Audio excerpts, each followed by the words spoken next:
Man, I almost feel like we haven't recorded a podcast episode since last year. I also think that you slowed down the recording 25% so that we all sound like that guy in Muppets Most Wanted who imitates Kermit the Frog. Hello, Kermit the Frog here. Like Constantine or something. Yeah, it's Constantine. He's also the guy from the Me versus Inner Me Kermit meme. Yeah. Which is one of the best memes there have been in a while. Yes. Okay, just so you know, we didn't actually slow down the footage. Hi, everyone. Welcome back to the Grease and Well, Oil if podcast. you didn't notice, it's 2017 and we have different pictures and music because Matt hates everything. I do. I liked Birdland, but I felt like it was time for a change. So I picked another song that my school jazz band played one time. Yeah! That's the only thing. That's the only music that we can... I'm not gonna lie, that's literally how I picked Birdland, and that's how I picked our new I song. do remember a year ago when you were talking about different themes, and then Nathan said that he couldn't do a theme for us, and he's like, well... we did like 3 episodes where we said, we did 3 episodes before we even picked Birdland. So we were like, man, listen to this awesome intro music Nathan made. Wow, isn't this great? Ugh. Whoops. YouTube, am I right? Haha. Haha, how relatable. How funny and lol. Okay, Haha. anyways, this song, for your information, is called Achafalaya, and no, I'm not going to spell that for you. Just put it into YouTube and search it up yourself. Okay, welcome back to the Grease and Oil podcast, everyone. We made it to 2017 somehow. Matt has something he'd like to talk about, which I... Just talk about it, Matt. Vinnie was telling me that he had no school today, which is not what I'm ranting about. So he was telling me that he was talking to Turtles and Thomas earlier today, and about how Turtles and Thomas had no school because he got snowed out of school.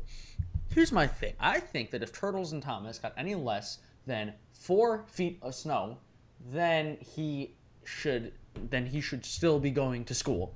If he got more than 4 feet, I get that. But, like, for example, I think we might have talked about this before, because this is something that really bothers me. But, for example, in Tennessee, I think 2 years ago, they got, like, half a centimeter of snow.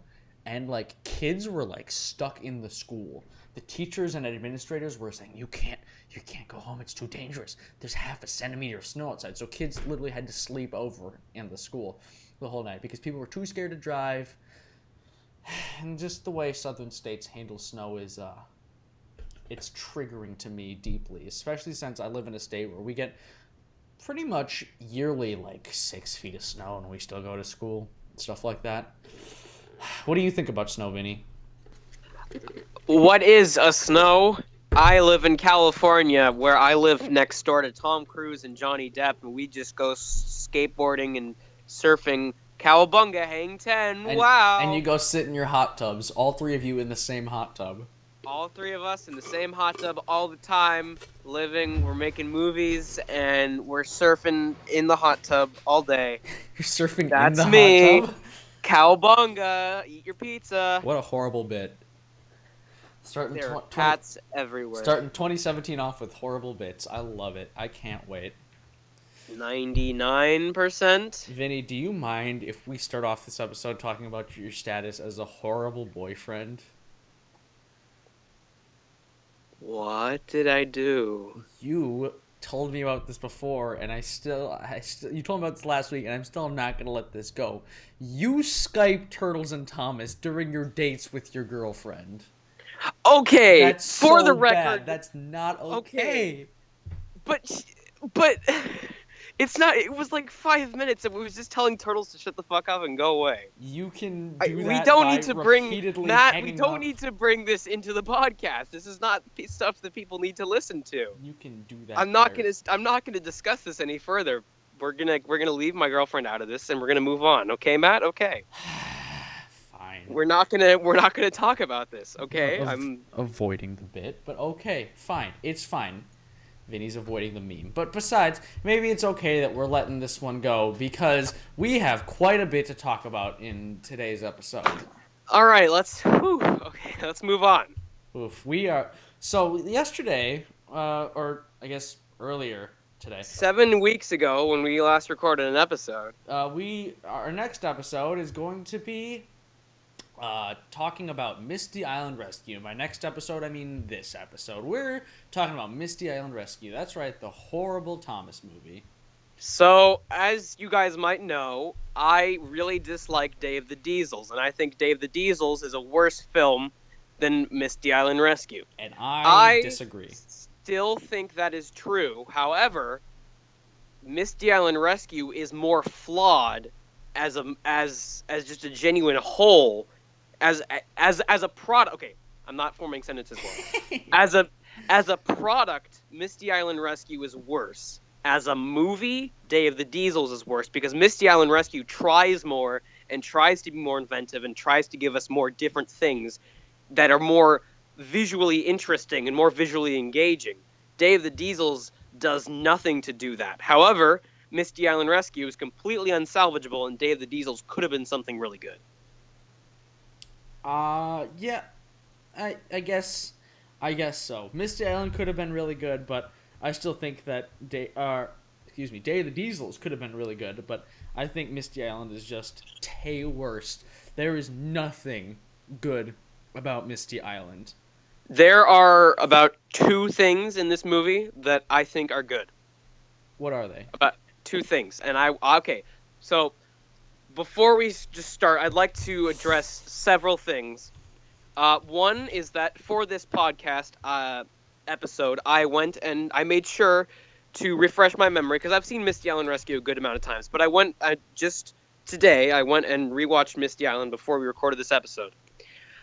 I could not make it past the 23-minute mark.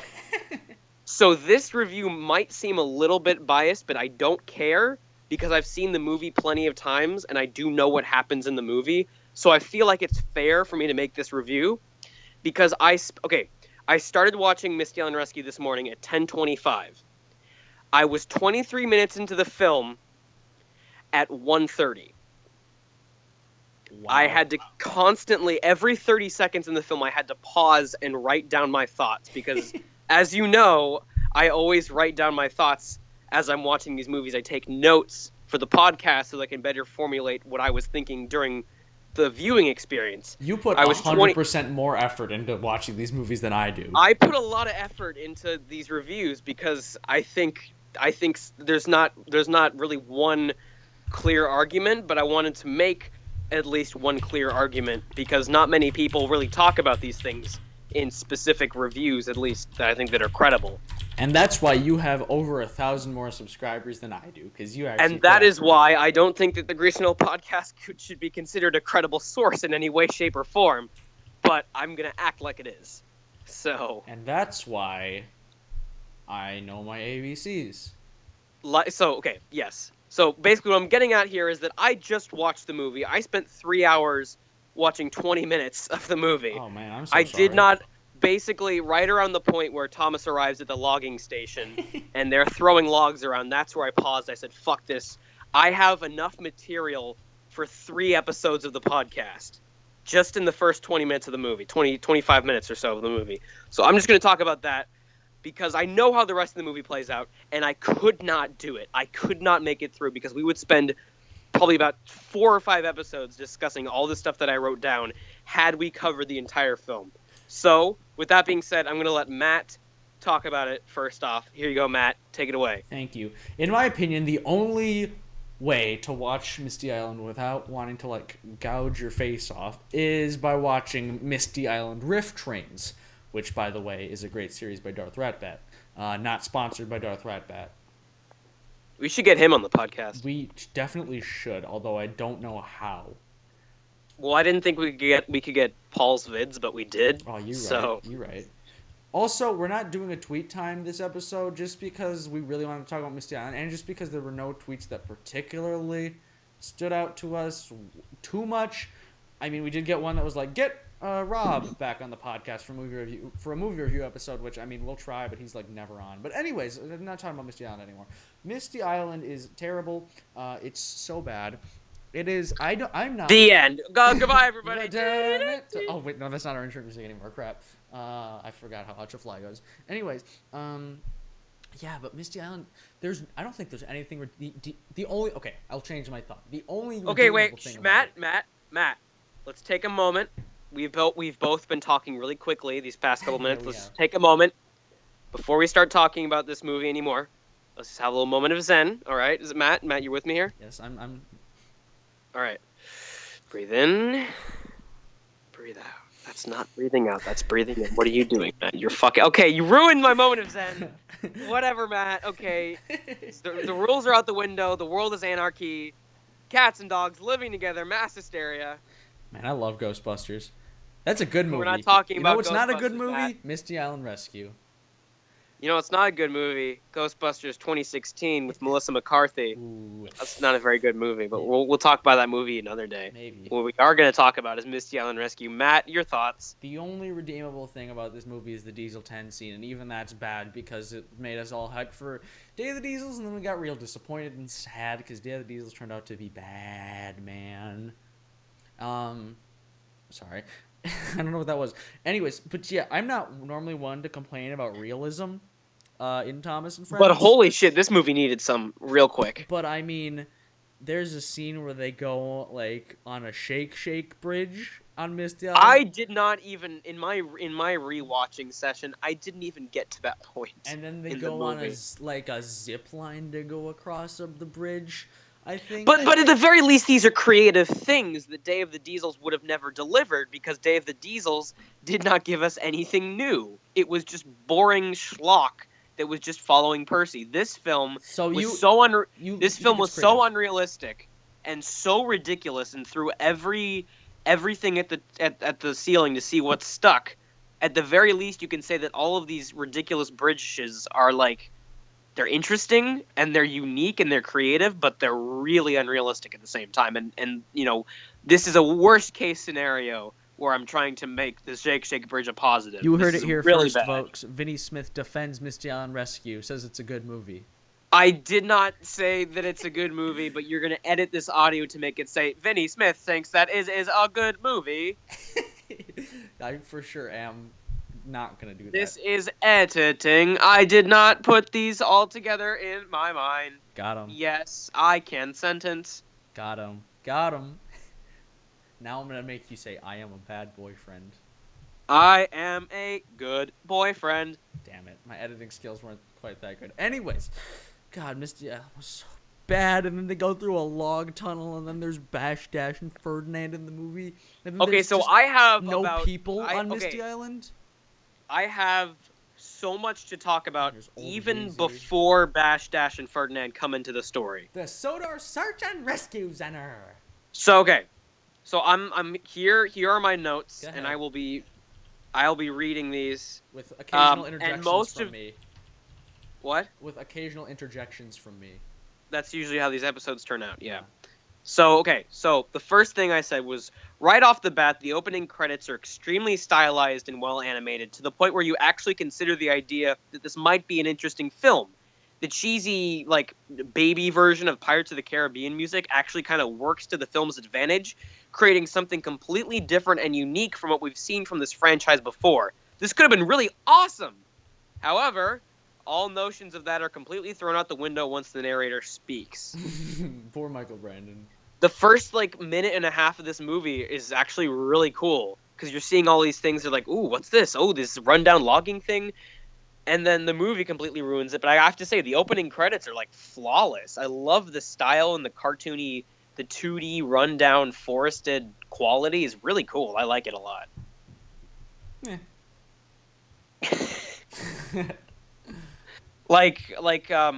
Or for example, another thing is like the opening credits portrays a logging company that's run down but still functional, which is nowhere to be seen in this film at all. That kind of describes the movie: run down and barely functional. No, but in the opening credits, like Thomas is pulling logs and there's saws running and there's like actual like work, like real logging work being done. That's not in the movie at all. The opening credits shows like actual railway work being done. Yeah, that's pretty sad. That doesn't happen in the movie. In the movie, they just sort of run around, you know, throwing logs at each other. That's not like the opening credits are probably the best thing about this film. I really like the opening credits. That's what I'm saying here. That's what I'm reiterating constantly. Yeah, I mean, you got a point there. I won't fight you on that one. You got a So point. the opening, I think the opening credits are pretty cool and showed a lot of potential for what the film could have been. However, Unfortunately, that just makes it just even more disappointing. the first minute or so of the actual film, or is basically the whole Michael Brandon opening with the narration and all that stuff is the most underwhelming pig crap I've ever seen. It's all just stock footage from season 13. How many? The island of Sodor is a world of wonder. There's bridges and railway lines and coal stations, and there's friends and faces that are old and new. There's toys to buy and dicks to blow. How many Let's go pieces and have of some Thomas fun. media do you think have started with "It was a beautiful day on the island of Sodor"? Not Misty Island Rescue. Did it really? I thought it started. I thought it started with It that. says the island of Sodor is a world of wonder. All right, That's the first line. That's the first line in the film. I'll take your word for it.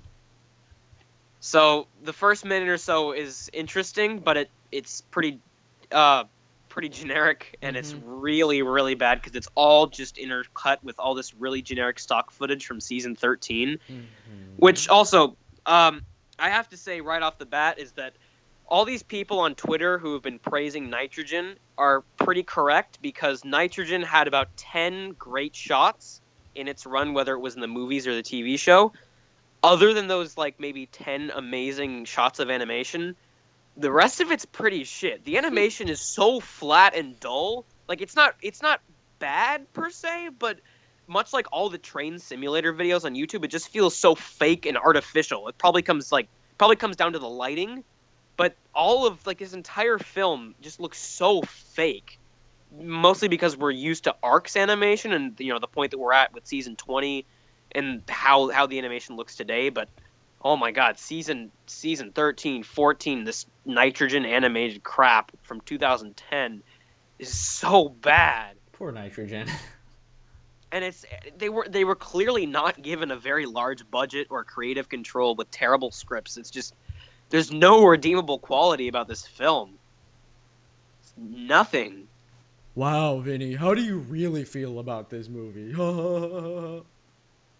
Hashtag lol farts. Let's get trolling prank videos. I'm clever. Social experiment Misty Island prank.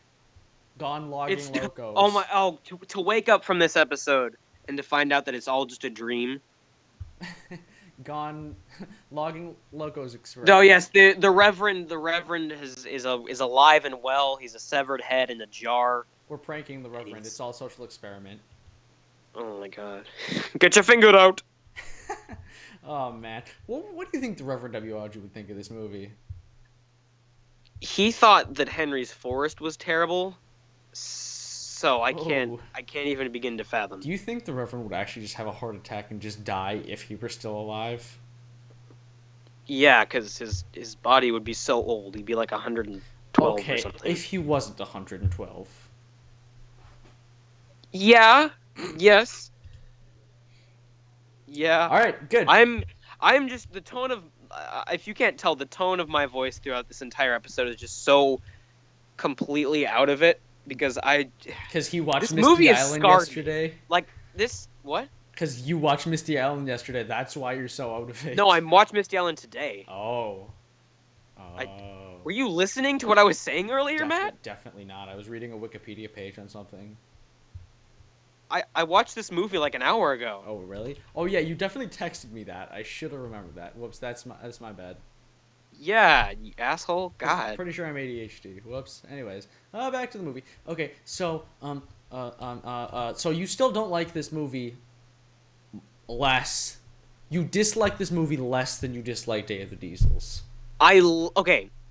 The message this film has is far, far worse than Day of the Diesels. However, the entire story is executed in a way that is ever so slightly better than Day of the Diesels. Day of the Diesels is a worse film because nothing happens. In this movie, a lot of stuff happens, and it's all terrible for kids, and it's all boring and mindless and just a bad thing to show to your children, but it's still something. Day of the Diesels offers nothing. It's like, okay, would you rather have, Would you rather have your kids read a book, or would you rather have your kids watch a Nazi propaganda film? One of them is a movie. One of them is not. However, one of them is still a Nazi propaganda film, and it's still terrible. I think it might be a little different circumstances. I'm not sure on that one. I'm gonna have to get back to you on that one, but I think it might be slightly different circumstances there. This is the wrong metaphor. I should have said KKK, because Thomas is really racist. There in you this go. movie. Come on, man. Get something we can all relate to. Jeez. Oh, Okay. God. I Okay, hate so myself. right. So the opening credits I are pretty wanna good. die. The rest, I as don't soon as the wanna opening credits live stop. anymore. Matt, what are you saying? I wanna die. You okay there, buddy? Anyways, Misty Island sucks. That's just going to be the point that's made in this episode, That's I gonna be think. the name of this episode. It's not gonna be Misty Island Rescue discussion. It's just gonna be Misty Island sucks. Yeah, do it. Would you sure. even be mad? Not at all, no. Cool. That's what I'm Do it. Yeah, well, okay, that's the name of the episode. We decided it right here, right now. Should I spell it with an X or with a CKS? CKS. Don't do X. That's sad. Don't do that. Misty Island sucks. There we go. All right. Okay. Sorry. Go ahead. I just wanted to So, clarify. right that off the bat, it we sucks. got a pretty cool opening credits with a terrible, terrible introduction by Michael Brandon. So Michael Brandon is not only pointless in the film, but he's also grating. His delivery of every single line is completely ridiculous and bubbly, so you can't actually take him seriously, which is something you should be able to do with the person that's guiding you throughout the entire story, you know? Mm-hmm. He's just, there's never a point where it's like, oh yes, this is the person, like, okay, if Michael Brandon was telling me a story, the entire thing I'd be thinking the whole time is, why are you in my house? Just leave. Like, the way he tells this story is so overplayed and so just, well, Thomas's penis was pumping and his boiler bubbled and his butt cheeks bounced, and it's just so overdone and so overemphasized. It's not like he's putting any effort into it, but he's not putting any effort into it, but he's also putting too much effort into it, if that makes any sense, which I know it doesn't. Well, my biggest problem with Michael Brandon as a narrator is that he's the only narrator to never have any memes come out of him. That is bullshit, and you know it. What do you mean it's bullshit? The Good Morning meme? Yeah, that was... Oh. Michael Brandon. Oh. I definitely thought that was Michael Angelis for some reason. Michael Angelis does not have an American accent, Matt. Michael Angelis had the James meme that you do. What James meme? Yeah. That one. Wow, I sure made myself look dumb, or else I might just have edited it out to make myself look smarter. You wouldn't remember that. I wrote down the timestamp. Okay. So, basically, we got so right off the bat, the narrator is terrible. The narrator does not work in this film, and everything that he Narrator says... never works. What do you mean? What are you talking? The classic series, the narrator Okay, but I works. meant Michael Brandon as a narrator never works. Michael Brandon as a narrator is tolerable in most of his episodes. He just he oversays everything, but it works because it's a dumb TV episode and everything is dumb. I agree to In this disagree. movie, it's a movie, so it should be bigger and more important, but it's not because it's freaking Michael Brandon, and he doesn't do anything that makes you think, oh yes, he needs to be here. Let's agree to disagree on that one. Okay. So, that next issue I have here is that Captain is the biggest example of wasted potential in the history of anything ever. He's so cool looking with a great voice, and they just do absolutely nothing with him. Yeah, he does have a good voice. He's got a great voice. He looks really cool, and they could have done something awesome with him, but the coolest thing they do is just have Sir Topham Hatt waiting around like a freaking Sir Topham Hatt is like a little girl in this movie who lost his dog, and he's like, "Oh, Thomas, where are you, boy? Come here, boy." How does Captain not sink due to Sir Topham Hatt standing on top of him? That is the laziest fat joke I think I've ever heard in my entire life. I also got that from Riff Trains, so That's also the laziest plagiarism joke I've ever heard. there's a Shed 17 wiki, and they have a page for Caldy. Because of us. Oh my god. For sure. That's awesome. Yeah, we did something. We did something. It's pretty cool. Woo! Yay. Alright. Also, another thing. Every complaint, one of the notes that I had after watching it was every complaint about this film that you've already heard is completely correct and justified. All right, let's see. I already talked about the animation. I already talked about Michael Brandon. Oh yeah. After Sir Topham had, he says, "Rocky, this is your shed, and Captain, this is your shed, and Harold, this is your shed. You all get sheds. Fuck you." After that happened, and then we get more exposition where there was a lot of work to do. Blah blah blah. This happens and that happens, and Henry and Edward heaved and hauled, and Toby and Gordon were at the quarry. Why? Gordon should be pulling the express, and Toby has passengers to. What? But as the sequence is playing out, every single train is missing a brake van. It's not even like sometimes it's not like they're inconsistent. It's like every single train is 4 cars, 3 cars, 2 cars, no brake van, and it looks so disjointed. They might as well have Gordon just puffing around without a tender. Like, it's so weird looking. Yeah, that was a big issue. Not the lack of tenders, and it wasn't just in this movie. It was just kind of this era. You mean the lack of brake vans? Yeah. What did I say? Lack of tender? Yeah. Okay. Whoops. Lack of brake van. Yeah. That was just a big problem in this era. That was a big problem in this era, but it's so just like, because you can tell the people at Nitrogen, other than Greg Tiernan. Like, he said that in interviews and stuff that he was, like, a big fan of the Railway series, and that if he could, he would, like, adapt, like, Pop Goes the Diesel to the CGI screen, and, that would have been awesome. That'd be cool. But it's like, how could you be this big a fan of the Railway series and not notice every single shot of yours is completely flawed? Ouch. Like, how would you not know this if you're, like, this big fan who, like, oh, yeah, I wish we could bring Duck back, but his render isn't equipped for the blah. Like, he made some sort of excuse when people like, can't you bring Duck back? Well, his model isn't scannable, so we can't do. What the fuck are you talking about? And now people are complaining that we have too much Duck. Make up your goddamn mind. Which really do you want your dick? irritates Do you not want your dick? Is your dick unrenderable? Oh, see, I was talking about something else, but I mean, we can talk about that off recording if you want to. Because that sounds like something we need to resolve quick. Believe me, we will. So every train is missing a brake van, and it's a huge glaring problem in this film. Whatever. Okay, next is one of like 3 things in this movie that I really like, and they actually did well. One of which was the opening credits. The second one was how I do like how they added onto Hero's backstory what with his connection to the Joby wood. Mm-hmm. And he's like, "This wood comes from my island, Thomas." Yeah, that was his accent. No, but like they try to connect it and they try to add on to the character that they could have just totally left behind, because it's like, okay, with most of these movies, it's all right. We have to have the new characters and we have to sort of develop them. And we'll move on. Okay, next movie. We have these new characters, and we're not going to develop the other ones. Like, a couple times they did this with Victor and Blue Mountain Mystery. He was a character from another special, and they brought him back.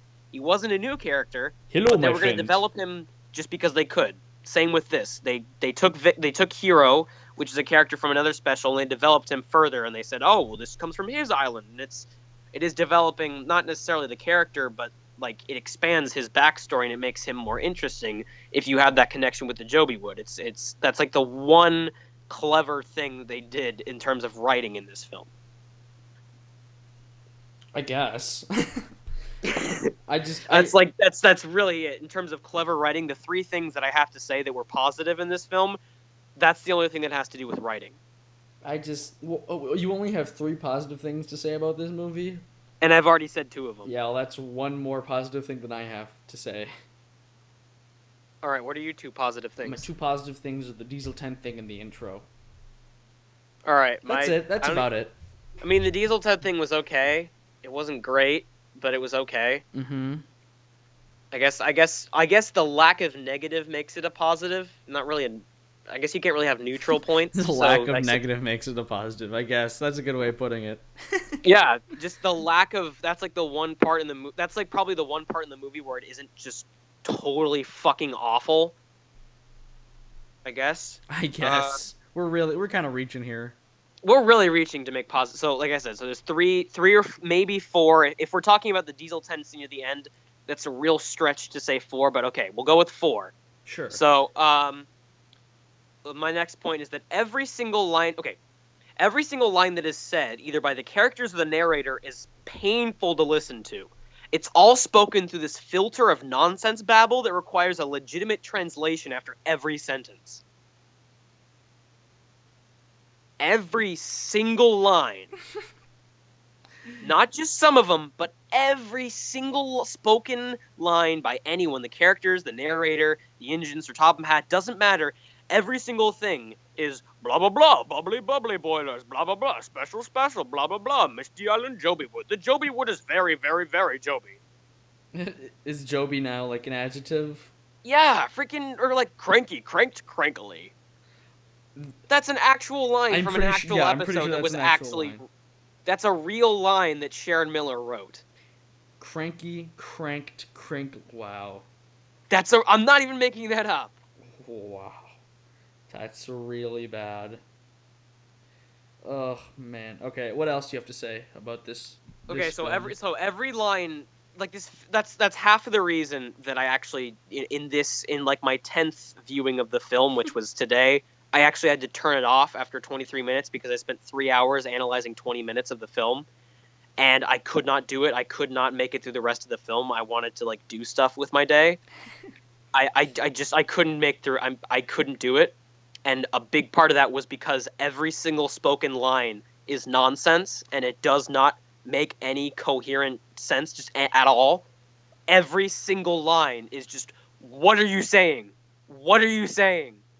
Makes no fucking sense. What are you saying? You sound like a baby, but you're all adults. There is not a single child voice actor in this film. You are all adults speaking like children, and it is irritating as fuck. Also, according to this movie, Topham Hatt lives in a trailer down by the log tunnel. Not really, but okay. I mean, that's where he is, like, the entire... That's where we see him for, like, the entire movie.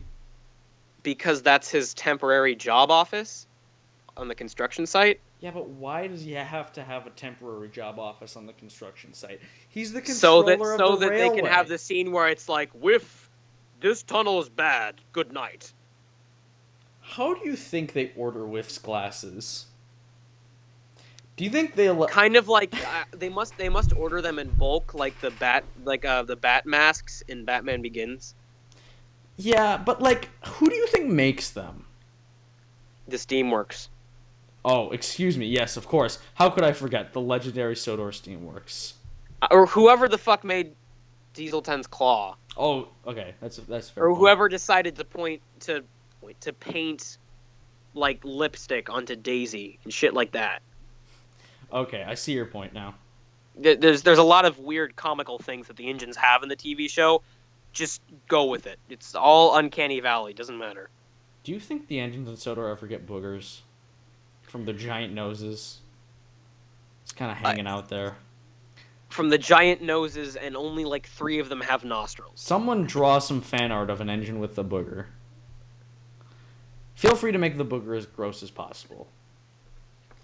Why would you request this? Hashtag GAOP. What is wrong with you, Matt? What the fuck is wrong with you? Because you brought up Whiff, and I just went down a rabbit hole. But, like, that's disgusting. Okay, I mean, I guess you're not wrong if Percy can cry in Day of the Diesels, which, like I said, is, like, such an odd and terrible choice. Exactly. If he can generate tears, I guess he can generate mucus, but, like, that means that, like, okay, mucus, the purpose of mucus is to line your stomach so that the acid doesn't dissolve your stomach and so that your stomach does not digest itself. That means that Percy's boiler is lined with mucus too. Oh, it's so gross. You're the one who just requested them to send you to create visual images. People like you are the reason that the Ashima naked fan fiction exists. We don't need to talk about that ever again. But you know we will. I guess I reap what I sow. You really do. Okay, so basically, back on Joby track. Wood, the Joby Wood is there. We're still leaving the station. Thomas and Percy are at the docks, and there's tons and tons of Joby Wood on the boat. Fine, it's all good, whatever. they're setting up something unique. I guess that's okay. So why then would the most really useful engine, which is the most retarded sentence, and I'm not saying retarded in the fact that it's dumb. I'm saying retarded in that And that it's special ed. it sounds like a genuinely mentally handicapped produced sentence. It sounds like Sir Topham Hatt has some sort of mental disability, and I'm not making fun of someone who like is genuinely retarded. Like that's not like a good thing. Like haha, you're retarded. Like I'm not making that kind of a joke. I'm saying Sir Topham Hatt actually sounds like he has a mental disability and is incapable of making genuinely grammatical sentences when he says something like the most really useful engine. Yeah, that's pretty ridiculous. stupid. So, if the most really useful engine is the one who pulls the Joby train, what are you saying? How do you qualify most really useful? How do you quantify and like measure most really usefulness? This isn't like a mercury extraction Yeah, does in he have thermometer. like a scale? You can't. There's no most useful really major magic engine scale. Magic the Gathering is a card game. Yep. It is. I hate the scene where Diesel's dangling off the bridge and Thomas has to like save him. I hate that scene so much. I don't know why. I just really hate it. Okay, so if the most really useful engine is the one to pull the Joby train, like okay, this Joby train is told to be like the MacGuffin of this part of this is a really important train. So if this shipment is so important and it needs to get to the rescue center like right away, regardless of who's the most really magic, very useful, muy guapo engine, why would you have this shipment of logs just sitting around waiting for Sir Topham Hatt to have this arbitrary quantification of being useful? Just say, oh yeah, hero, you are really strong because you were built to be really strong, so I guess you're the one who gets to be rewarded with the really special train. You get to pull this train to the like. This wood needs to get there. You can't wait around for 7 hours so that Thomas can be a really useful engine and take the Joby train or whatever, because it's a job that needs to be done. The Joby would need to get to the rescue center. Why would you wait all this time for the train to just be waiting there? As long as everyone's doing what they're supposed to, why shouldn't they be considered the most really useful? You would have like doesn't Thomas have a branch line to run? If every don't bring the branch line into us unless it's King of the Railway, because that's when not King of the Railway. Fucking Tale of the Brave is the first one they talked about the branch line in a very long time. Yeah. So don't even bring the branch line into this. At this point, in my review, all of these nitpicky things, I am ignoring so many other nitpicks that I would have. Like, why is Thomas doing this? Why is Diesel doing that? I mean, like, Derek's just been sitting around Sodor for years. He doesn't have anything to do. Wouldn't he love... Derek was scrapped. They told him he was going to the works in season 5. He was scrapped in the late 90s. Okay, man. He was in Calling All Engines. Except that was a flashback. No, it wasn't. I know. I'm just trying to... I know. You're right, Matt. You're very right. Thank you. You're always right, Matt. I'm just gonna keep sucking your dick. All I needed was some acceptance and approval, and I finally got that. So now I can end my life happily. But I can't, because I still have much... I can't end my life happily, because there's still much to discuss on this terrible film. We're already, like, almost 40 minutes in. I am gonna keep talking. I don't care. Okay.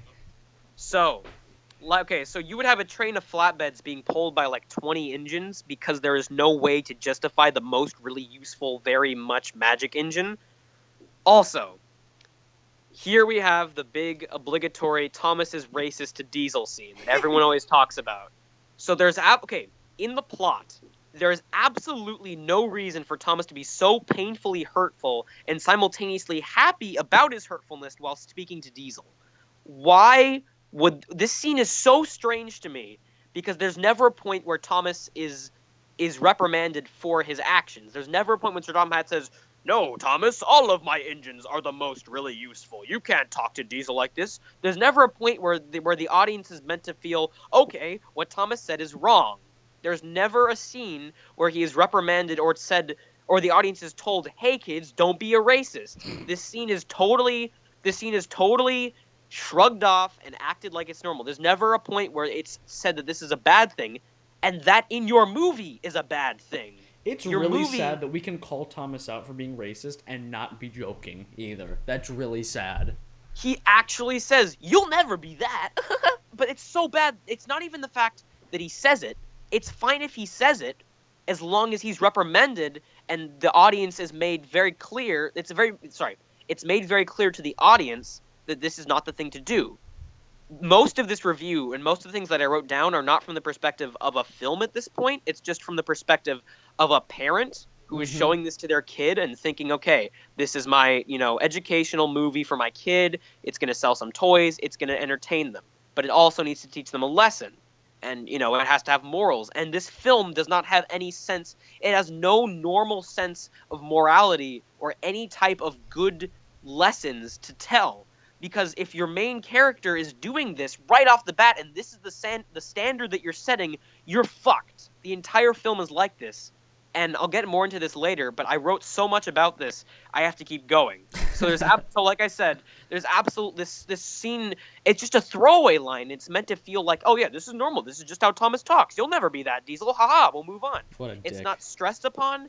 It's never brought up again, and it's so weird that it's never brought up again because it's such a weirdly racist line, and Thomas says it so happily. Oh, you'll never be that.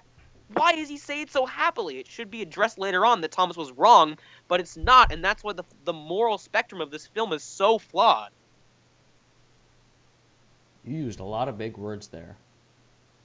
I'm just saying it in a way that should be not... Well, okay, maybe it's because you've been watching this movie and your vocabulary is extremely lessened. That's 100% true. Probably. Okay, so here's the bigger issue. The majority of the things that I talk about, because I didn't actually get very far into the logging locos part, because I would have actually killed myself. Mm-hmm. If I got into that point in the film when I was rewatching it, because like I said, I've seen this movie a million times. I know all the stuff that happens, but I really stressed on the Thomas and Diesel stuff because that's the most apparently awful. The logging loco stuff is just bizarre and really irritating, but it's not like harmful to your child. The Thomas and Diesel stuff is actually like bad for a kid to watch and could genuinely like hurt them. So I'm trying to address the issues at hand here as opposed to the Bash Shash and Fernand stuff, which I talk about, but it's not crazy. Like, it's bad. It's really bad. It's not at all good. I'm not at all promoting it or saying that it's the best part of the film, but it's just sort of there and it's just sort of meh. The Thomas and Diesel stuff in the first, 20 minutes or so, 15 minutes of the film is so fundamentally flawed on every moral level that I have to just freaking address it because it's so shitty and it's so fucked up that Sharon Miller considered this just normal run-of-the-mill Thomas racism that's never addressed. It's not even the problem that it's in there, it's the fact that it's never addressed and Thomas is rewarded for being terrible. That's not good in your educational film. That's not good. That's why I compared it to a Nazi propaganda film, because it's so fucked up with its morals. Yeah, I got no arguments there. I was trying to think of a funny comment to say, but no, you're absolutely right, 100%. If you were coming into this film completely blind, not at all familiar with the characters or the franchise or anything, if you were just watching this based off of the film and the film alone, not knowing anything about Thomas or Sodor or anything, you would think that Diesel is the good guy and Thomas is the villain. Not because of some backwards adult viewpoint. I'm not even an adult, but some analytical, not childish viewpoint that I'm trying to bring into this. I'm trying to stress, creating like all those articles online that talk about how Thomas is a communistic society and Saddam Mahad is whatever. I'm not talking about this. Just based off of the movie and what the movie tells us and how the characters are portrayed, all the stuff that's just in this DVD. The movie actually makes it out to be this way. Thomas is the villain here, and Diesel is the good guy who's victimized. Diesel is a happy yet misguided character, and Thomas is just being an ignorant, close-minded dickhead. Diesel seems to get genuine pleasure out of taking the Joby wood, and if the arbitrary concept of being the most really useful is just that, if it's arbitrary and nothing more, why not let him take the train? It's not even that big of a train. It's like 3 tiny flatbeds. Why was this the big special? Why was this the MacGuffin? I also hate that term, special. Shouldn't it have been like 20 flatbeds that only like an engine like Hero could have pulled? We saw all of that wood on the ship. There was a huge ton of Joby wood on the ship. So why were only 3 small flatbeds made to be the big prize of the day for all the engines? The stakes are set so low that we as an audience are just left confused throughout this entire sequence, not to mention the entire fucking film. Let me just catch my breath here. Here's a funny little bit of me saying something to buy time for Vinnie to warm up again for his anger. So, And Thomas is a total asshole to Diesel. Right. He goes off to take a train of bricks or whatever. We've established that. So then Diesel has a genuine moment as a good character, and it's not good that Diesel should be the bad guy, and that's an issue that a lot of people bring up, especially with like the Bachman model, which makes his face all happy. Diesel should be more of a villainous character, and he's not. That is a problem. However, in the context of this film, where he is seen doing nothing but he's just kind of a misguided, cute little character who's just doing the wrong thing. That's the context that I'm taking this in, and that's the context that I'm going to be reviewing this in. Diesel's just kind of a misguided character who wants to do the right thing because he's been victimized by Thomas, and Thomas is bullying him. Thomas leaves. Diesel says, okay, I want to prove myself because Thomas has provided the answer that, oh, well, if I'm a good engine, I'm going to pull this train. Thomas says I can't be a good engine, so I'm going to prove him wrong by pulling this train. And he doesn't do anything wrong. He just pulls the train, which is good because the Joby Wood needs to get to the rescue center anyways. Why would you delay this so long? And Sir Topham Hatt's just, oh, well, the most really useful engine will pull this train. But it's going to sit at the docks for all day until Thomas and Sir Topham Hatt can decide who is the most really useful engine, which, as Thomas addresses, it will be him because Thomas and Sir Topham Hatt have some sort of weird dick-sucking whatever thing going on behind the scenes. They have this weird whatever, autonomous relationship. I don't even know. Also, Okay. why is there just a broken-ass bridge in the middle of Sodor? By the Sodor Search and It's Rescue Center. it's under construction. That makes sense. It's under construction because the whole thing is being under construction. That makes sense to me. But okay, so Thomas takes the train of bricks, and then when Diesel takes the Joby Wood, we cut back to Thomas, and he's shunting a train of bricks. Is he taking the train of bricks or is he shunting the train of bricks? Because he took the train of bricks from the docks, and then he shunts them into like they're just bricks. You can't reorder them. It's like he bought a puzzle, put the puzzle together, and then mixed up the pieces of the puzzle again. Like, what are you doing? You already have your train of bricks. Why are you shunting them? So neither one actually makes sense or is consistent in the film. So then Diesel goes by, and he's just doing his job and being happy, and he sees Thomas, who bullied him earlier, and he's like, okay, well, I'm going to keep going because Thomas is an asshole. Rightfully so. He's not being... This isn't some perverted mindset of, oh, Diesel is the good guy and this is the wrong way to do it, kids. Thomas was genuinely a bad person towards Diesel, and Diesel is just doing what he thinks Thomas can justify being a really useful engine for, is taking the Joby Wood. That's what he wants, the concept of a really useful, most special magic muy guapo engine to be. So, okay, so Thomas sees him and abandons his weird brick shunting challenge, and he goes off and pursues him. Why Thomas, who was such an asshole to Diesel earlier, why would Thomas even care what Diesel is doing? Why is he so persistent in stopping Diesel? It's so clearly not a big deal to anyone other than Diesel. So why should he stop? Why should he stop doing what he's doing to stop this villainy? Stop you crime! It's like it's freaking Batman 66 Adam West. It's so poorly done. It's like if you were really busy at work filing some important paperwork and way in the distance you saw some dude like picking his nose and flicking into a bush a mile away, like way out the window, why would you drop what you're doing and like go down the elevator of your building and like go and stop this villainy? Like, why would you care? This is a person that you hate. Why would you be so persistent in stopping him? None of the motivation, the motivation of this character makes no sense, and he's so unlikable throughout the entire film that this can't be a good moral standard for kids. It's so poorly done. Taking another breath here. You're really angry about this, aren't you? I am really pissed off because just the portrayal of Thomas and Diesel in this scene is so terrible. Yeah. It's really bad. You're not wrong about that one. Okay, so Thomas is chasing Diesel, and he's being a real dick, and Diesel is just trying to do his thing. And so why did Diesel take the track that led to the unfinished bridge? Yeah, that's what there's never a line that's like, but Diesel wasn't paying attention and he took the wrong track to the rescue center. He was going the wrong way. There's never a point that could have actually like built up tension. I guess that's what I meant my question to be, like, why was there just an open track to an unfinished ass bridge? An ass bridge? An unfinished ass bridge. Okay, sure. But no, like if they did that, the tension would have been built up, and it would have been good suspense in the film. The scene is so confusing and completely pointless to everything that it just leaves you so disconnected from anything that's going on in the film, and you're just like, okay, well, why did he even do that?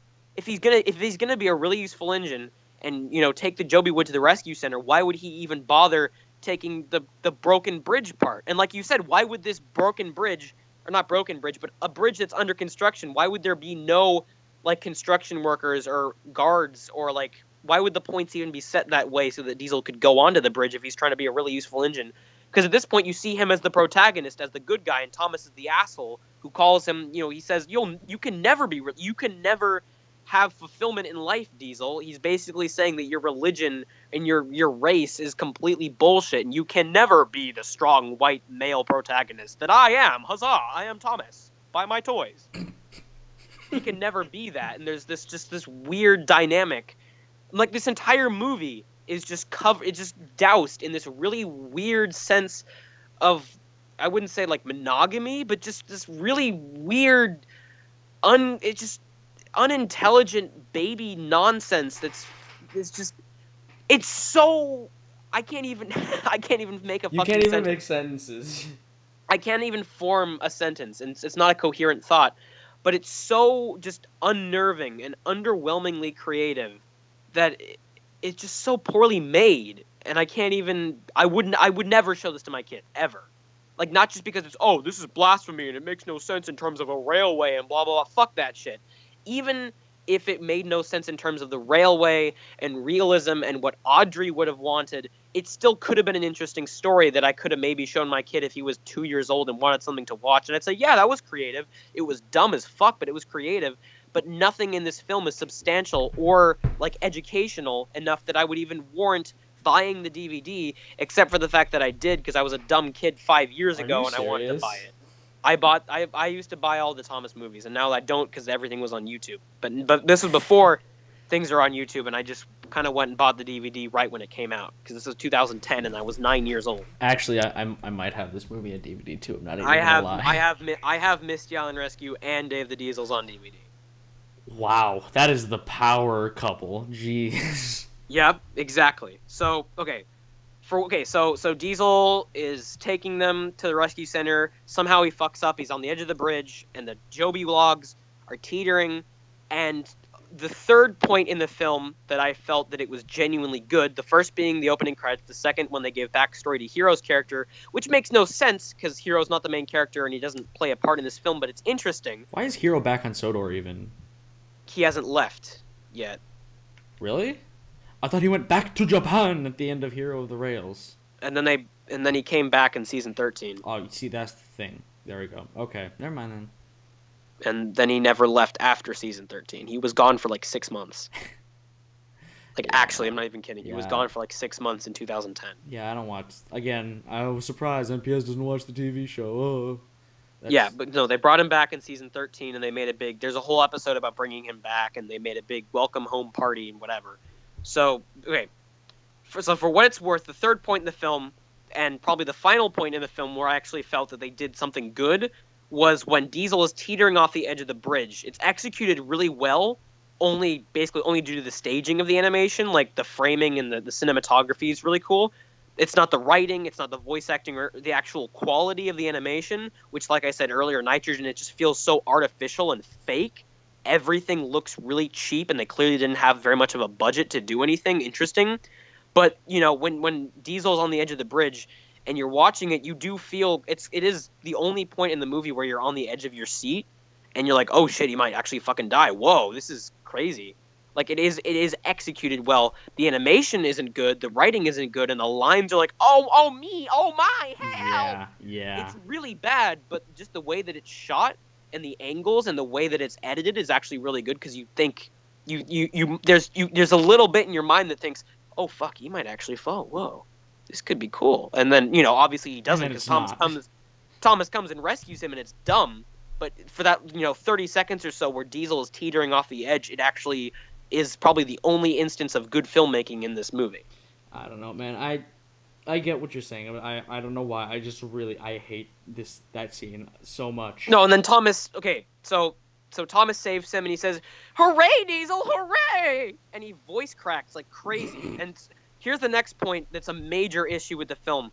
Not even the writing of Thomas. Okay, the writing of the entire film is terrible, but the writing of Thomas in particular, like I said earlier, is so poorly done.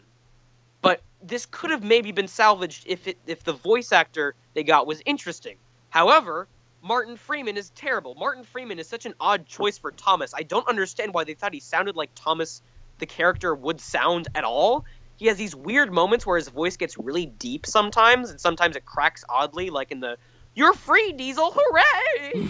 It's really bizarre. And he clearly, in any other film, it would have been a very obvious red flag for any sensible filmmakers. These sensible filmmakers are not the people working at Nitrogen in 2010, because they made this movie without any interest. It was just money. They just wanted to sell these toys, and that's fine. But if, like I said in my Tale of the Brave video, which you can check out on this very YouTube channel, we're going to buy the toys regardless. The DVDs are going to be sold. Why not try and make a good story?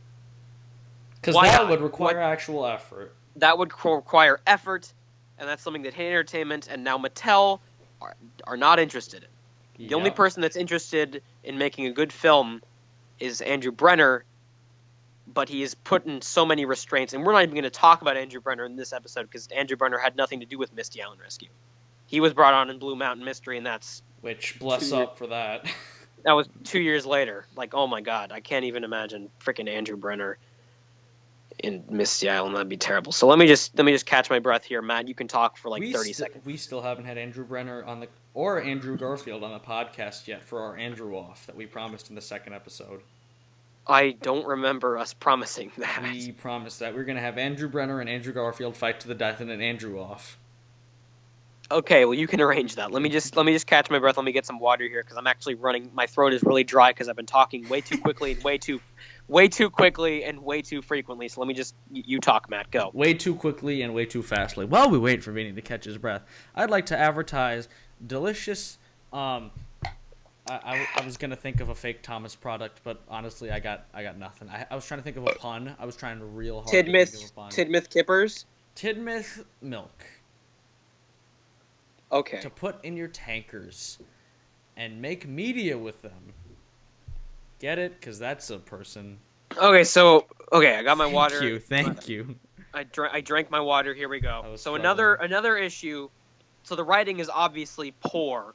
It's really, but it's also just very strange. Mr. Jones, because every single line is not only written but is also delivered like a robot. Because I'd say there's about 2 voice actors in this film that aren't terrible, and those are Salty and Cranky. But Salty and Cranky don't do anything in this movie, so it doesn't even matter that they're like decent voice actors. I would say that Spencer is a good voice actor, but he doesn't even talk in this movie. He just sort of, growls for like a second. He's like I can't say that they're terrible voice actors, but all of the other than Salty and Cranky, every single voice and every single line delivery in this film is so bafflingly terrible. I can't even imagine why or how they approved all of this to be seen. People paid money to see this on the big screen. They had limited releases in theaters for Misty Island Rescue. This was a real thing. People paid to see this on the big screen. I remember seeing ads for this, yeah. I can't even imagine, because every single line is spoken like a robot and is written like a robot. Like when Thomas is on the raft and he says, "Goodbye, my friends." Goodbye, my human friends. Goodbye, my human train friends. Choo-choo. It's so weird. It feels like the script... Okay, the way that the script is written and the way that all the dialogue and the exposition is told to us in the film, it feels like a story outline with the basic story beats that would be later fleshed out in like a good script. But they just took like the story outline, like the storyboards, and made it into the film without like writing a second draft. It's like the Star Wars prequels, but they wrote one draft that was just basic. "I don't like you. I have the high ground. Ouch. I am Darth Vader now. No. Goodbye. Where is my wife? Roll the credits. Where is my wife? Oh no, she's dead. Where is Padme? No. Like that is the same way that this is written, because every sentence is, I like Percy. I don't like Diesel. Where am I? This can't be the mainland. I have to think out loud because I am not intelligent enough to have internal thoughts or foreshadowing or anything. Everything is written like it's a story outline and not an actual story. They used the final script was a story outline, and that's just really, really unnatural, and it forces us to feel distant and confused by every single character in the scene, which is not something you want to do in your film, ever. Yeah, what he said. So Thomas saves Diesel, and Woo. and Thomas is back at the sheds, and he says, but I feel badly. And a meme was and it's born. really weird grammar again, because nobody spell checked, nobody told Sharon Miller that she was wrong on anything, and they just approved the script in one go. Fuck it, whatever. That was their mindset, and it's so sad that was the truth. But it's clearly the truth, and that's how they did this film. No one told Sharon Miller no. So Thomas and Percy and all the other engines are at the sheds, and suddenly Sir Topham Hatt walks up and says, "Today we lost all the Joby wood." What are you talking about? How? What do you mean you lost all the Joby wood? Did you see how much Joby wood was on that boat in the earlier in the film? Wood. There was not that much in the flatbeds. Why is everyone acting like Diesel's mishap was a huge delay to the Rescue Center project? It's clearly not.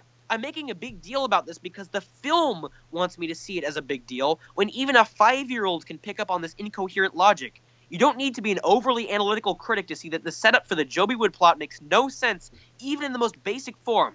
We start out in the movie, there's lots of Joby Wood. Diesel has like a tiny bit of Joby Wood. He loses that tiny bit of Joby Wood. Suddenly, oh no, there's no Joby Wood. Wah! Why is it such a big deal that all of the Joby Wood is lost and we need to find more Joby Wood? Did you see how much Joby Wood was on that ship? There was so much fucking Joby Wood everywhere, and Diesel had like 9 logs and he lost. Okay, that's like not a good business expense. It wasn't good. I'm not saying it was, oh yeah, we wanted to that was bad Joby Wood. It had worms in it. Thank you, Diesel, for getting rid of that. But like, why is he acting like, oh, now the project is ruined. Diesel has destroyed the world. Why is this such a big deal to the plot? There's no more Joby Wood. If we saw that there was more Joby Wood earlier in the film, they made it very clear that we had a shit ton of wood, like me and Matt, and now there is none. It's so bizarre. I like how you just totally glossed past that one.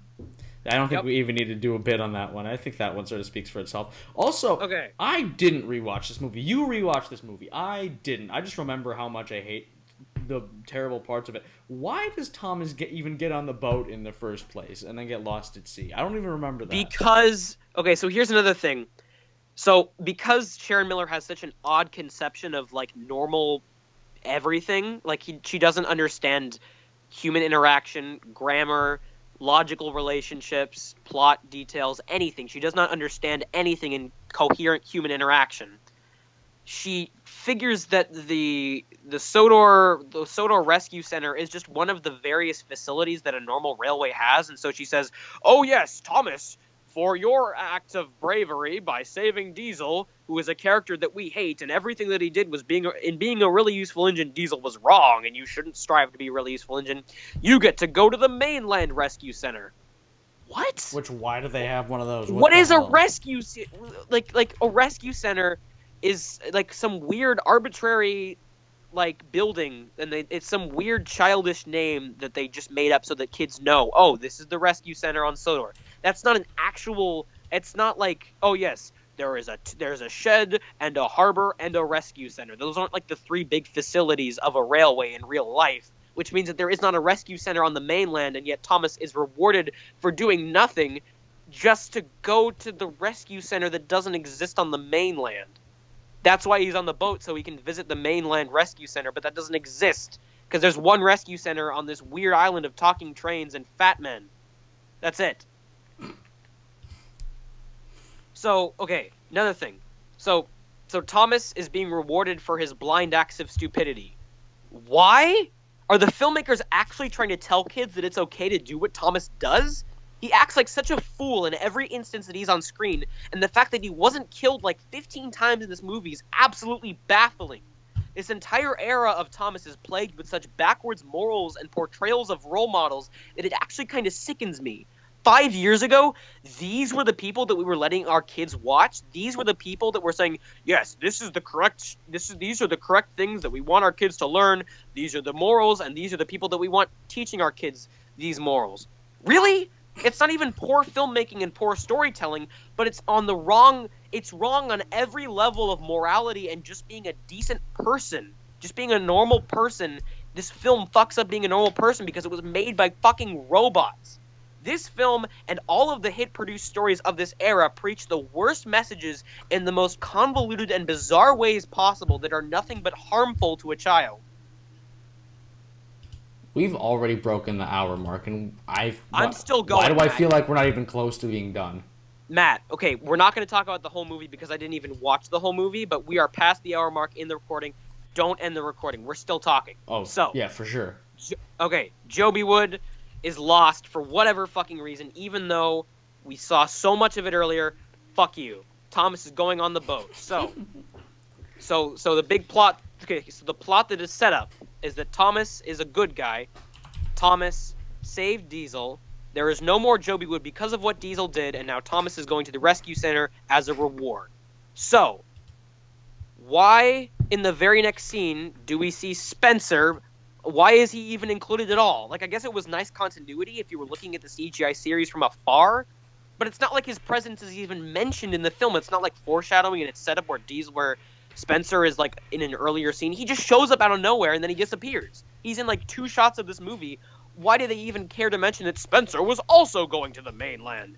Why? This could have been a clever opportunity for fleshing out the characters, but instead it adds nothing to the film and feels extremely out of place in the already bizarre film. So there's that. Do you need another drink?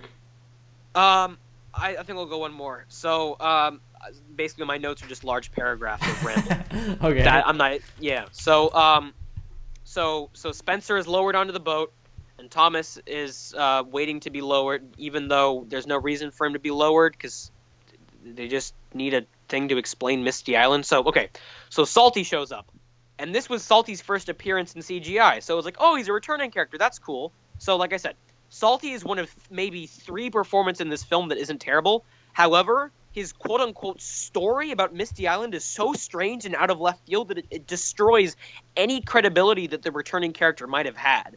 Thomas and Percy ask for a story, but Salty just tells them some random trivia facts about an island that he claims that literally no one has ever seen. How would anyone know anything about this island if, according to you, no one has ever been actually able to visually verify its existence? We know you're telling us this so that Thomas can have something to go off of when he's lost in the film. Like, later on, he gets lost on this island, and he says, oh, well, this is Misty Island. I know that because I listened to Salty's story. That makes sense. But why would you be telling him random trivia facts, not a story? Even though you can definitely see Misty Island off the docks later in this we know, movie. We know that you're telling us this because Thomas has something to go off of later on in the film when he's lost, but they should have delivered the exposition in a way that is literally anything other than just telling us random arbitrary facts about something we don't know or care about that no one has ever seen. It's the most basic rule of filmmaking. Show, don't tell, and it's a rule that is completely disregarded by Miller in every scene in this movie and every scene she has ever written for the franchise. So now I'm going to take my water break. Which is good because I actually wanted to bring up something that I noticed while you were talking. So, apparently, you've already seen the movie Captain America: The First Avenger, right? Not in a while, but yeah. Apparently, Michael Brandon is in that movie. But so is Martin T. Sherman and William Hope. Really? All 3 of them are in that movie. Thomas, Edward, and the narrator are all in Captain America? Uh-huh. And let's see. Martin T. Sherman plays the assistant to Michael Brandon's character. That's awesome. Yeah, it's pretty cool. Okay, I gotta watch that movie now. Okay.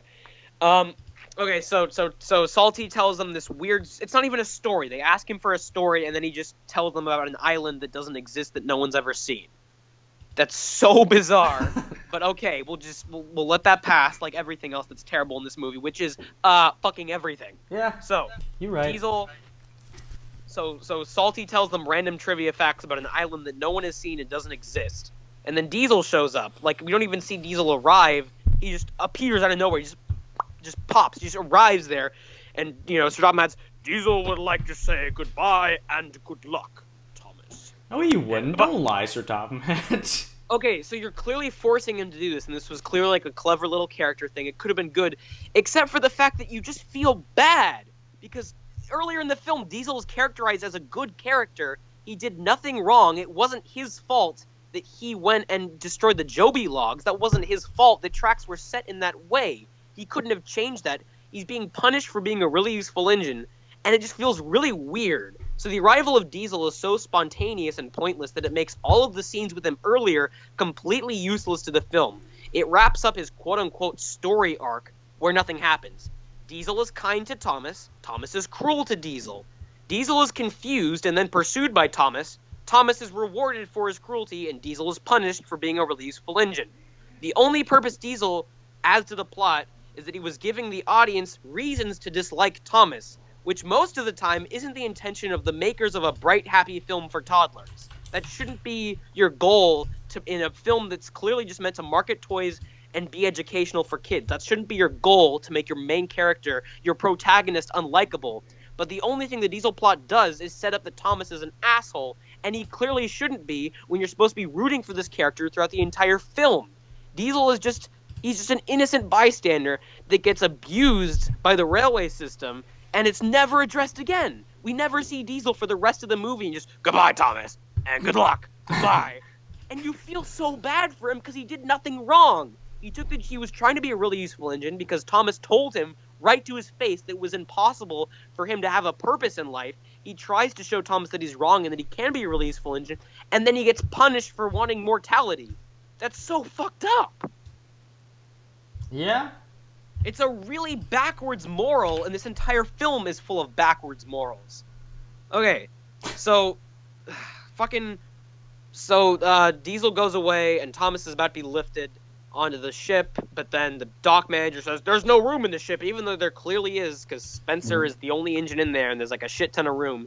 And he says, well, we have to wait for the next ship to come around. So then why would there be a perfect Thomas-sized raft connected to the ship, even if Thomas wasn't allowed to ride on it? We all know that these idiots at the docks would be persuaded by Thomas's poor argument, but it doesn't excuse the strange arrival of this vessel, especially since if you pay attention to the scene, the boat teleports halfway through the scene. Oh, really? I didn't even notice that. In the beginning of the scene, like, the boat is right next to Thomas, and then, like, halfway through the scene, the boat, like, moves without, like, actually, like, it's not like the boat drifted over, like, it just moves. That's so out weird. Of the way. That's so and it's weird. Not explained. It just sort of teleports when Spencer is getting lowered. It's like really close to them, and then in like 2 minutes later, it just disappears, and it's really weird because then they can say, so then Thomas can then look at the raft and say, "What about that? Can I go on that? That's dangerous. I don't care. I want to fucking die." "Oh, we hate you, so go ahead." That's the whole point of that. That's okay, actually so how that exact interaction went. Thomas gets on the raft, but he's talking about how I make good decisions. Sir Topham Hatt says I make good decisions, so you can trust me. Excuse me, the actual quote was, "I make good decisions. I do what I'm told. I'm never afraid. I'll be brave and bold." That's not even it, but okay. I'm not afraid isn't right, but everything else is. It's, I make good decisions. That's what I was told. I will not be fearful. I'll be brave and bold. That is the line, and it is really bad. And he repeats but it's it still like a line. 6 times in the movie. He repeats it like 6 times. That's okay. It would be okay. As terrible as that repetition is, it would be fine in my eyes if that was the point of the movie, to show that Thomas was a responsible and good character, as they think it is. But why would you show the scene where Thomas is so blatantly terrible to Diesel if your whole point was showing how Thomas can be a good character? Why is he given so much control? He says, "Oh yeah, you can trust me. Just listen to me, dock manager. I'm the leader here." Why is he given so much control? All of the dock workers, the engines, and Cranky listen to Thomas like he's some sort of authority figure, like Sir Topham Hatt. It's a weird thing to put in a film that is so obviously trying to convey basic morals for kids and parallels between the Sodor hierarchy and kids at school. It's supposed to be a very clear parallel between the children at the railway and the kids at the school. That's what the parallel is supposed to be. It makes no sense in any regard to what the film is trying to accomplish, other than just a lazy way to get Thomas to Misty Island. The franchise is trying to market itself as just another run-of-the-mill educational show for kids, but through the guise of a railway. The morals, concepts of simple human interaction, grammar, basic logistics, and literally everything this film does is so incredibly flawed and just downright scary that I would never let my child see this film. There's a reason that children raised on the classic series didn't turn into robotic, racist egomaniacs, and there's a reason that they weren't raised on watching this corporate anal rape of children's entertainment. It's so bizarre. Another water break. You're getting so angry about this, man. I swear. Everything in this film is backwards. There's not one positive thing here other than the odd time where they accidentally get something right, like the pacing of the diesel teetering scene, which is done well. But that was clearly not intentional, because nothing else in this film is intentionally good. I mean, you even threw out the anal rape, because, I mean, goddamn. That's, Okay, so Thomas is lowered onto the raft, and everyone thinks he's some sort of authority figure, like, okay, Thomas, we'll listen to you. Why? Just why? Why are we meant to believe that this is...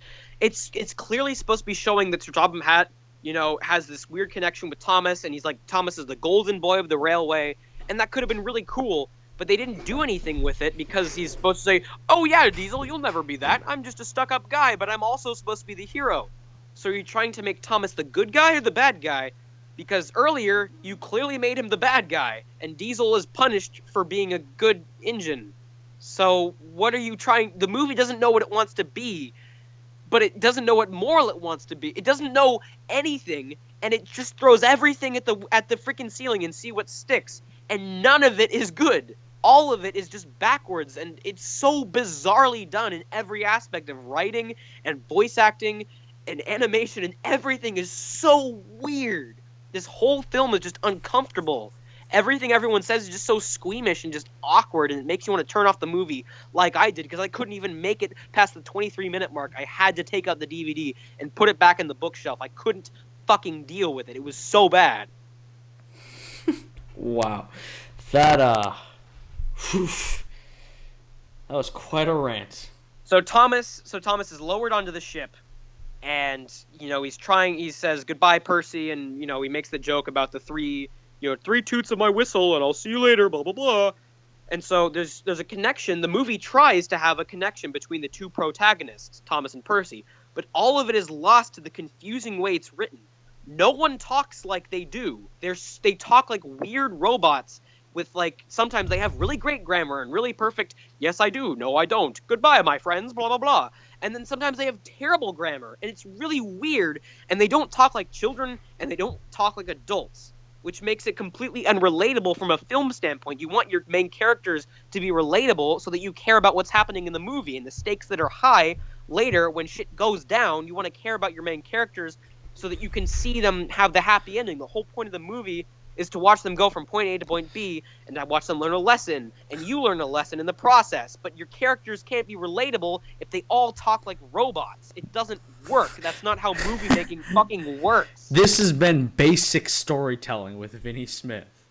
Okay, so Thomas is taken out to sea, and Percy says goodbye.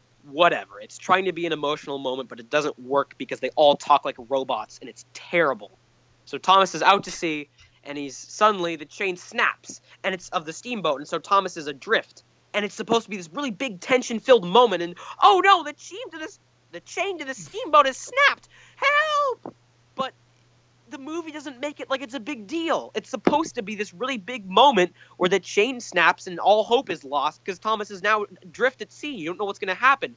But 2 seconds later, Thomas falls asleep. What the fuck? Yeah. He falls asleep in 30 seconds. Why, if this is such a big moment, there's not a big swell in music, there's nothing happens. It's just, oh, the chain snapped, and then Thomas fell asleep because he was so fucking bored. Why, if this should be a really intense moment, because suddenly you're like, oh my gosh, what's going to happen to the character that I should care about, but I don't because he speaks like a robot. Nobody talks like this. Nobody acts like this. And he's just an asshole. And he falls asleep 2 seconds after he's given the fucking death sentence by the ocean. I That's was so also gonna weird. complain about the lack of driver and fireman again, but then I remembered, Okay, no, no, yeah, you got you got to remember the lack of logic here. You can't even complain about the fact that the driver and fireman are there, but they're not. And then later, when the barge hits the land and it just happens to match up with the rails, and Thomas happens to be like perfectly aligned when he puffs off, that's fine. I don't even care about that if the characters were good, but they're not. So Thomas is on this mysterious island and he's puffing along, and suddenly he whistles and he's like, but nobody heard him. Why would he? What would he expect to happen when he whistled? He's all disappointed because no one responded, but he didn't even give them time to respond. What the fuck are you doing? He's like, oh, well, no one heard me whistle. Now I'm all alone. What? You're like, beep, beep. Oh, no, there's no one here. Maybe if you fell whistled asleep over 2 and seconds over earlier again. because you didn't, nothing happened except for the fact that your life was put in danger. Why are you free? He puts such strange emphasis on everything. It's like watching Tommy Wiseau in The Room. He does everything backwards and everything wrong, and it doesn't make him a relatable or interesting character, which is what you want to happen, even if you're making some dumb toy commercial, which is that's what this film is. It's just trying to sell toys, and that's fine. But if the toys are going to be bought, why not make an interesting story? And they can't even do that because every single character is a weird robot who talks like a baby. And it's so creepy. Little known fact, in the original draft of Castaway, the first thing that Tom Hanks' character did after their plane crashed in the ocean was fell asleep. Just instantly, he just went to bed. Yeah, he just went to fucking sleep. Like, why would you fall asleep after your life is in danger? That's so bizarre. So he's puffing around. He's like, well, this can't be the mainland. What do you mean it couldn't have been the mainland? All of the marketing in this film made it very clear that Thomas has never left Sodor. They say, Thomas leaves the island of Sodor for the first time. Even though he definitely has left Sodor. Okay. In the idea, what they're trying to say is that Thomas has never left Sodor. If you're going to keep that consistent, then how can Thomas say, this isn't the mainland?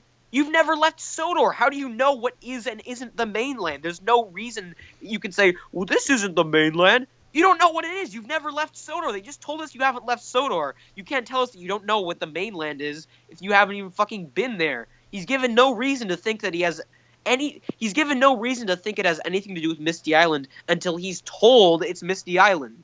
The repetition of the dialogue is so draining, I can't even begin to analyze that part of it. It's so bad.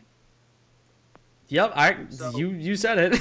I got nothing you're making all these points here, man, and I'm trying to come up with funny interjections to say, but you're basically nailing it. So they do the whole thing where it's like the rocks were rattling and the tracks were rattling and who's these spooky engines? That could have been cool, but again, it's repetition and it's not interesting.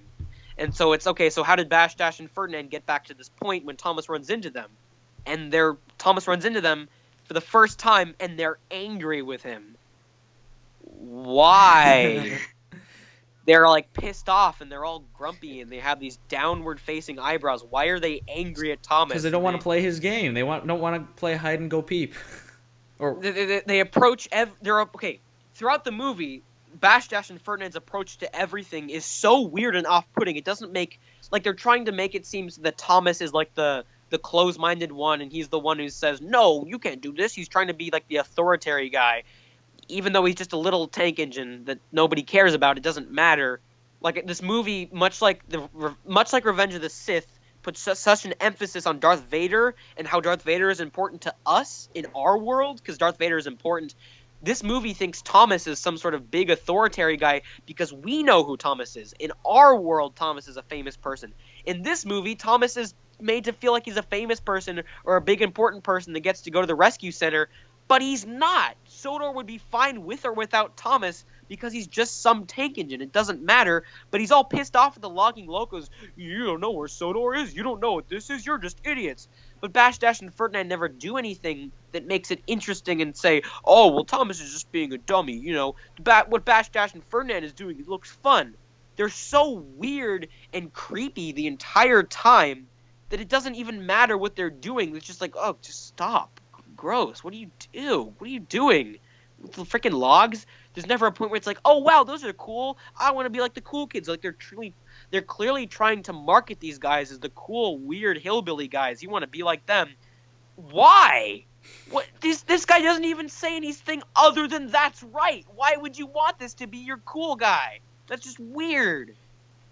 Also, could we admit that, like, Bash and Dash at least have personalities? I mean, they have the same personality, but at least they have a personality. They finish each other's sentences. That's the joke. Ha ha ha. Very funny. Fuck you. Ferdinand has no personality whatsoever. He just says, Ferdinand "That's has no right." personality. He's just a parrot. He does nothing, and he's a really cool basis. He's a really cool engine design, and they did nothing with him.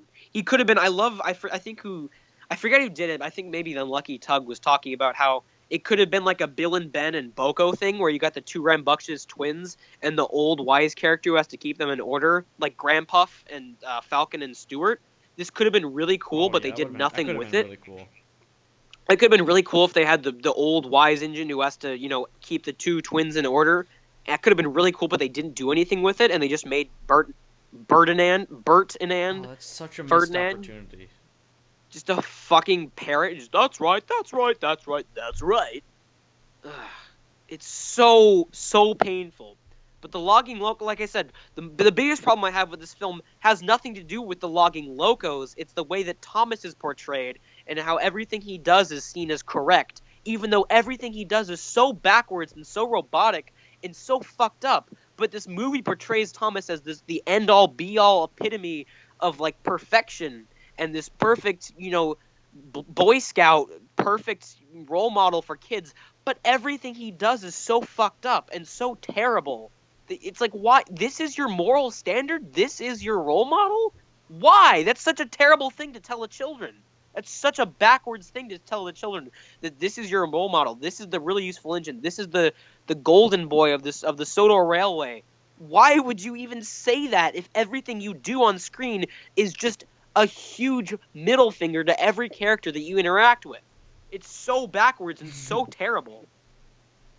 So Thomas interacts with the Misty Island kids, and he goes away, and he says, "Oh, well, I don't want to be with them. Whatever." And so, meanwhile, they discover on Sodor that Thomas is missing. The pacing of the second half of this film is so bizarre because it tries to show a back and forth between what's going on in Sodor and what's going on in Misty Island, and neither one of them feels like it's accomplishing anything, nor does it do anything other than trying to sell toys, because it's like, okay, we'll go to Sodor and see what's happening. Oh, nothing interesting's happening. Oh, we'll go back to Misty Island. Nothing's happening. Oh, we'll go to Sodor. Nothing's happening. The Sodor scenes are like 20 seconds long. There's literally a scene where Percy's like, "Sir, when will Thomas come back?" "I don't know, Percy. I just don't know." That's the entire scene. Nothing else happens. It's not the abridged version. It's not my sped up version of just like reviewing. That's the entire scene, is like 3 lines of dialogue. We didn't need to see that. There's so many pointless scenes that add nothing to the plot, and then when we cut back to the main plot, nothing's happening. They're just towing logs around. But why would you tow logs around if there's no purpose? It's not like the opening credits of the film where you're seeing shit getting done and things getting sawed. There's no railway because there's no people, because there's no purpose for making this freaking logging anything work. We're not given a reason to care about anything, and our main character is an unlikable asshole that's supposed to be the moral standard for kids. But it's done so terribly that everything is awful. Everything is awful. It says so much about the mentality of hit entertainment that they've let such an awful film for children get through the censors just to sell toys. It's clearly carried out in the way that Mattel runs things nowadays, now that they've bought the franchise, because although The Great Race is not nearly as fundamentally flawed or brainless as this film, The Great Race, it's still a lazy attempt at story just to make uncalculable amount of profit for the company. Thomas has become such a beast, and it genuinely frightens me to imagine where the franchise will be in 10 years' time if this is the way that they make movies, setting terrible moral standards for kids just so they can sell toys. It's really fucked up. It's really disgusting. You're getting so angry, you're having trouble, like, forming actual sentences. Because I'm so tired and my voice hurts, but I'm still talking. We're creeping up on the 1 hour, 30-minute mark, so maybe do you think we should start wrapping it up? Okay, somewhat? I got like one more big paragraph here. Okay. So at this point, I can't do any more plot summary because I stopped watching the movie at this point. I stopped watching the movie because I could not get through it. But I know what the rest of the movie happens, and it doesn't get any better. It doesn't get any worse, but it doesn't get any. It doesn't get any worse than what happens earlier, because if it was getting worse, it would just be blatantly telling kids to put their hands in blenders. But it doesn't get any better, because all of the worst parts of the film have to do with Thomas and Diesel, and the way that the Diesel character is portrayed as the bad guy, even though there's literally no reason or nothing that he does that is bad. Nothing he does is terrible, but he's seen as this awful character, and that's so just backwards, because Thomas, the good guy, does everything wrong. Thomas is such an unlikable prick throughout this entire film. There's no reason for the audience to care about whether he gets home or not, other than the fact that he's famous to us. In our world, Thomas is important. Sodor's function as a railway would carry out with or without him, which makes the stakes of this film completely non-existent. We don't care about anything. He's a very boring protagonist that feels fake and robotic in every scene that he's in. There's never a point in a story where we're given a reason to relate to him, because he's not portrayed in a realistic way. He's clearly supposed to be a character that children can look up to, and at the same time learn lessons from. But throughout the entire movie, the way he speaks and acts is so strange. He's completely closed-minded about everything and assumes that his way is always the best way. That would be fine, but it's never made clear to the audience that this is the wrong way to be. There's no obvious, don't do this, kids, what Thomas is saying is wrong and mean message towards Thomas's actions, which means that this is actually how the filmmakers honestly think normal people act in everyday life. No one, child or grown-up, acts like this. And when you're making a movie that is meant to feel fun and upbeat, a happy, bright kids film, writing your main character as a stuck-up know-it-all that is rewarded for his cruel behavior to other people is the opposite of what you want to do. Thomas is an unrelatable, boring jerk. The logging locos are confusing, annoying hillbillies that are supposed to be fun and instead are creepy and almost cult-like in their approach to everything. None of the heroes are interesting, and none of them are good role models for kids, rendering this entire poorly animated, poorly written, and poorly acted film a waste of time for both Thomas fans and parents alike. It's awful. Wow. So, in conclusion, Day of the Diesels is a worse movie than this because it makes no attempt at creating an interesting story with characters. It is worse in my eyes because it fails more in terms of filmmaking. However, Misty Island Rescue is backwards in all of its morals and what it teaches kids, which makes it a worse thing to show to them than Day of the Diesels. Day of the Diesels fails on the filmmaking spectrum, but Misty Island Rescue fails in just being a good moral standard to do anything, not even to show kids, but to be a good person. This film fails. It tries new things and it tries to be different by showing us all this weird logging stuff, but it's so mean-spirited. The entire film is so mean-spirited, and it never shows us the right way to do things after the wrong way is shown. Everything about this movie is absolutely horrible, and although I still think Day of the Diesels is worse, Misty Island Rescue isn't far behind. It feels lazy and creepy the whole running time, giving the audience a sense of uneasiness and just general discomfort, making it the second worst Thomas film, in my opinion. Fuck you, my voice hurts, goodbye. Well, thank you guys for watching. That was quite a way to start off 2017, shall we say. I think Vinny's dead, so next episode will be the Just Grease podcast. Thank you guys for watching, and I will talk to you next time.